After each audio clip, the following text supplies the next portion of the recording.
plug and play, just hooking it up. There's no terminators, there's no electrical engineering degree. You can be as dumb as me and figure it out. It's actually pretty easy. Here's something where you run 3 locators in a trolling motor, where you basically everything's going through the Ethernet switch. Ethernet switch needs power. That's the one thing I'm on Humminbird about. The Ethernet switch they currently have needs power, but there's no light on it that shows you that it's actually on. So a lot of people have it wired through some other circuit on their boat. They don't have it on, they can't figure out why their network isn't working. And they should have a light so you know the damn thing's on. Honestly, it's kind of dumb, but they don't. So. Then you could go Onyx network, same type of deal. It all looks like the same. If you Ethernet in, say, 2 Onyx units and maybe a Helix, they will share waypoints. They will all run the accessories, but they won't talk to each other in any other sense, as far as they won't share sonar or antennas or anything like that. But they will communicate enough to share waypoints, and all can run the trolling motor or 360 or whatever you want as an accessory. You're going to run 2 transducers off the back. You've got to stagger them on an aluminum boat. You just got to have the high speed to the outside. So if you're facing the back of the boat, you want the high speed to the outside, side and down one to the inside, and stagger them, especially the side booster, so you can shoot underneath the high speed. But you use the dead rise in the hulls to your advantage by putting the high speed a little bit out here, so it's actually above, down to the side imaging booster. So they just stagger them like that on the side. It doesn't take much, but when it does 360, Humminbird sends a beam out right on the surface of the water, all the way to the bottom, so almost an 87-degree cone. If you have any blockage on either side of that deucer, it'll obscure the image. You can actually see it back here. When I showed my side, you can actually see on the left side here, see how here's the path of the boat, the way travel line. There's a yellow line right close to it there. What's going on there is the guy has it mounted on a jack plate on his bass boat. That's hitting off the other side of the jack plate. It's reverberating, so he's losing part of his left side image, and he doesn't even realize it. It's just because of how he rigged it. On my boat, I happen to have a Ranger, and it has a setback for the motor, and I drill through the setback. So my side imaging juicer's underneath. It's out of the water when I'm on plane, but when it's in the water, it has nothing on either side of it. So I get just an unbelievable side image. If you're struggling with the boat, say you have an aluminum boat and you have 3 or 4 or 5 transducers, maybe a live well screen on there. One thing you can do is put 2 side imaging juicers, one on either side, hook them into a Y cable, and then hook that Y cable into a second Y cable, which splits your 2D and your side imaging.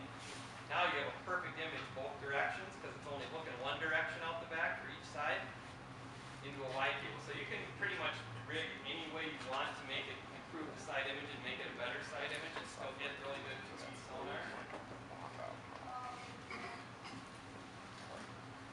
Just another picture of that. Just got that guy there, I think he's off a little bit. I think the 2D sonar is too low. It's going to block the side image if you did that like that. One big thing, and every time I do these things, people come up to me, oh, I haven't updated my unit in 3 years. It's free. It's on the internet. Update your units. Keep the most current update. If you want to know what it is, just go make your self-test visible on your views. It'll show you the version of software. You want to keep up with the versions of software because there's lots of new things they're switching every time they do it, improving it. It's a simple download from the internet to an SD card. Put it in the unit with the unit on. And they'll say you have an update. Do you want to do it? It's right arrow, yes. Do you want to abort? No. Left arrow. It doesn't. It takes 30 seconds, a minute, all updated. Now your accessories will work better. I mean, LakeMaster was a software update. We didn't own LakeMaster at one time. We could only use Navionics. We bought LakeMaster. They updated the software. Now it'll read LakeMaster. I still get guys' units come in that won't run a LakeMaster chip. And I look, and the software version's so old. It's probably been 20 updates since then. So can't be afraid to do the updates. They're real important to get your unit to work as good as possible. So definitely do the updates. That's a big thing. You always want to restore defaults before you do an update. It's a way to make sure everything's cleared out, because a lot of guys have all these offsets set up for different things. All it does is take it back to factory. Doesn't hurt your waypoints at all, and it'll take the update cleaner. And I do it before and after. Then I power cycle it every update that I do, and I've never had an issue ever in one update. I've heard a lot of other people have. I had a farmer last year, couldn't get his unit to update, so I'm talking to him on the phone. This is what you got to do. These are the kind of cards you got to use. I couldn't figure out what the guy's problem was. He kept saying he his unit would not recognize So finally I had him come over because he lived 40, 50 miles west of me, and I work in the cities the other direction. So he met me at my house. I looked and get 6 different cards, all with the update. Okay, so I go take the first card, put it in my computer, look, nothing on the card. Go to the second one, nothing on the card. All the way through, all of them were blank. So I show them how to do the download from the internet to the unit, then download it to the card, or directly download it to the card, and then you can check it on the card and see if it's there. He goes, oh, I didn't do that. I go, yeah, I can tell because it wasn't on the card. Took it to the unit, put it in, instantly updated. He's just amazed, and I'm like, it's not that hard. It really isn't. You just gotta follow the directions. They're online exactly how to do it, but we got to do the updates. You got to keep it current, and you got to know how to do it. But they do a pretty good job of explaining it nowadays. I think pretty much all of them do now. Yeah, you're just updating it through the card slot. So if they have a card slot, it'll update, which is basically anything. And the unit knows its own update. I mean, I carry around cards with me that have every update for every Humminbird unit ever. All the Core series and Helix are on one card. All the Onyx are on one card. And then I do the trolling motor and the controllers for the iPilot Link on another one. It's really that simple. It knows its own update. If you do an 1100 or a Helix 12, it knows its own update. So you can have all in one card if you want. It's fine. Tim, Yeah. we were having a little bit of difficulty during the summer with updates on some of the trolling motors. Yeah, and I should have brought that up. That was something, I don't know why they switched, but this past year, for some reason, you had to have the trolling motor update on a card, the controller on a separate card, and have done your locator with a separate card.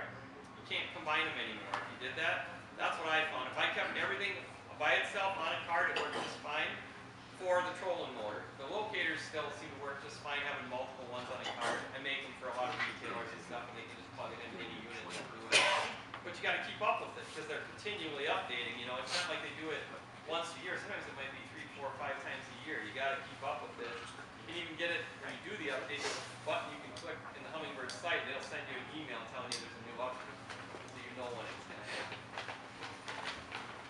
We were finding that we had to upgrade the trolling motor first before we updated the locator, because sometimes that locator was going beyond where the trolling motor would accept. Now that's a possibility, because what happens is when you buy a new locator, you get the software that was on it when it came from wherever warehouse it was in. Sometimes it's better than others. I've seen some that are 5, 6, 7 behind.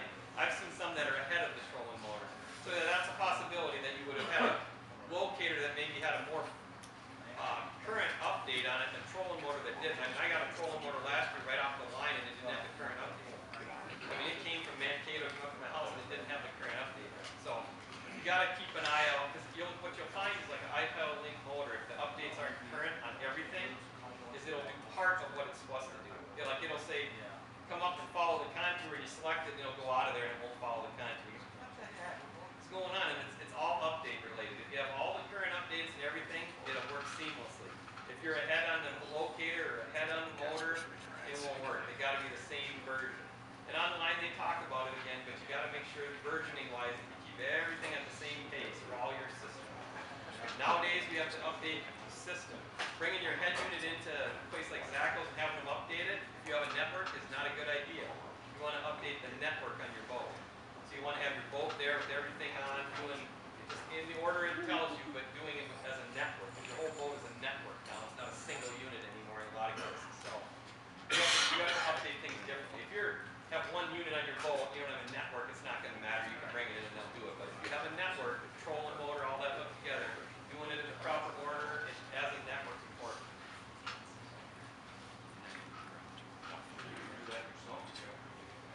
You could bring it in or you can do it yourself. I mean, if you're going to do a whole network, it's usually easier unless you're going to bring your boat into the dealership. You can do that and have them do it, or you can do it yourself. I do all mine myself. It really isn't that hard, and it isn't. As long as you follow the directions on there, it's pretty simple. There's not a whole lot of ways to screw it up, but you got to follow the right order. I mean, typically you want to do the locator first, then the trolling motor, and the last thing you do is the remote. Every once in a while, I get one where I got to get the remote first, and then it's hard to figure out how to get it out of that to actually work. You always want to do the remote last. I mean, turn the remote on until I'm totally done with everything else.